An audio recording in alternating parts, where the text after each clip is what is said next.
Okay, so what I'm going to try and do is just give you some charts and a couple of tables just to paint a little bit of a picture that you already know.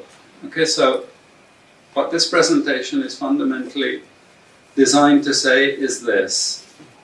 Africa, historically, sub-Saharan Africa, has been fundamental to the global prosperity of the advanced countries.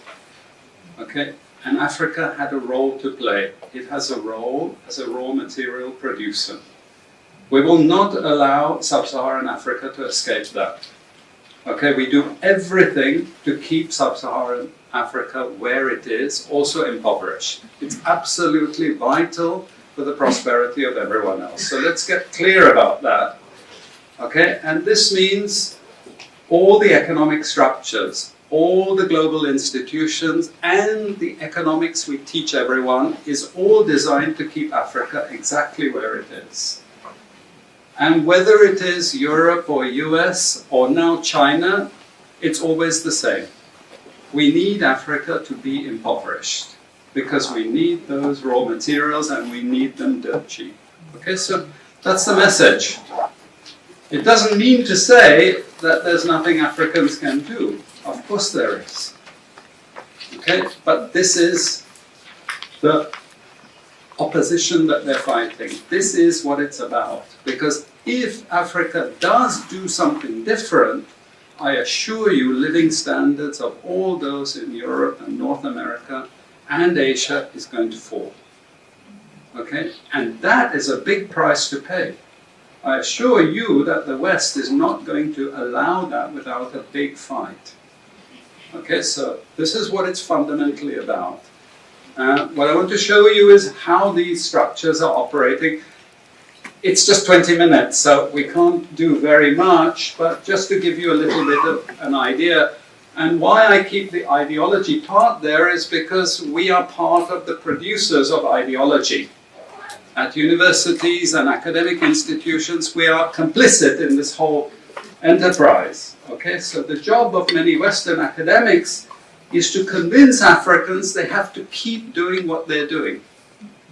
Okay, and to show them it's your fault that you're poor. It's not our fault. It's your fault that you're poor. You know, so this is what we do in academic institutions, and I want to show that as well. We just start. This is what it's basically about, so you know what it's about. But I want to just show you the extent to which Africa is specializing in the production of raw materials and basic agricultural goods. We know the basic forces that have caused this underdevelopment. We know it's colonization. I will not discuss that very much because my colleague speaker is going to go into some aspects of this. But I do want to discuss the global economic structures, the global financial institutions, and economic ideology, briefly, to give you a flavor of those. Let me start with this. You can't really see it so easily, but if those of you who are interested, you want the PowerPoint, I'm sure we can make it available to you. But the thing that you really need to see is the top line. Okay? And the extent of dependency is captured by this statistic at the top. Okay? And you compare it with all other income groups, and what you see is essentially in that one statistic how dependent sub-Saharan Africa is on raw material production. Okay? This is the very heart of what makes sub-Saharan Africa beat. Okay? Here, just to have a look at one very important additional statistic, with all this export coming from sub-Saharan Africa, how much does sub-Saharan Africa account for in terms of global trade value? We know there are vast resources coming from there, but look at the bottom line in terms of global trade value. Look at that. 0.5%, 1975, 0.95% going down to 0.1. To 0.1. Meaning that with all these vast resources being produced, how much are they getting for it? Nothing. Nothing. This is a very significant piece of data. Then I just want to show you what has happened to sub-Saharan Africa, because what we know, and from all studies, no country ever develops without manufacturing. Okay, producing raw materials will not take you anywhere.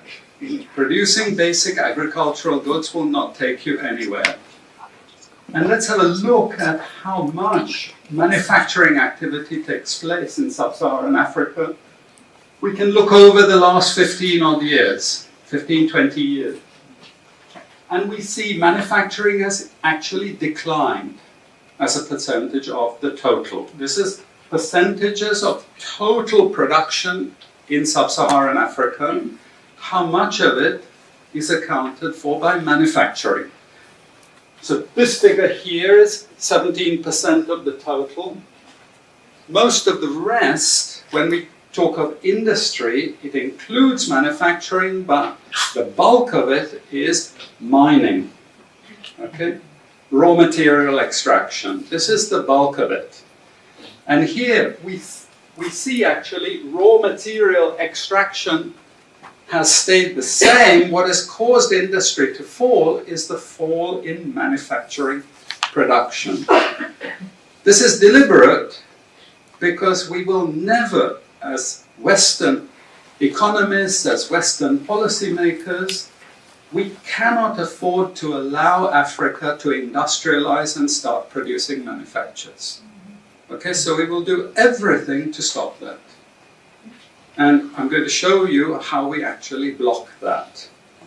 It's obvious in certain ways, but it's less obvious in other ways. Now, we have actually seen periods of rapid growth in sub-Saharan Africa, misleading people, saying, oh, you know, we're now doing much better. And this has happened recently. Recently, I've had students come and tell me, we've done much better now. And you can see growth rates rose quite sharply in recent times. Now are starting to go again down. But if you look historically, the same thing happened earlier. Why? Because in these two periods, we had East Asian rapid industrialization processes. So in the earlier period, we had Japan and Korea and Taiwan. Okay, rapid growth, sucking in raw materials from Africa, driving up the prices, and then sub-Saharan African countries grew. Exporting raw materials, they grew.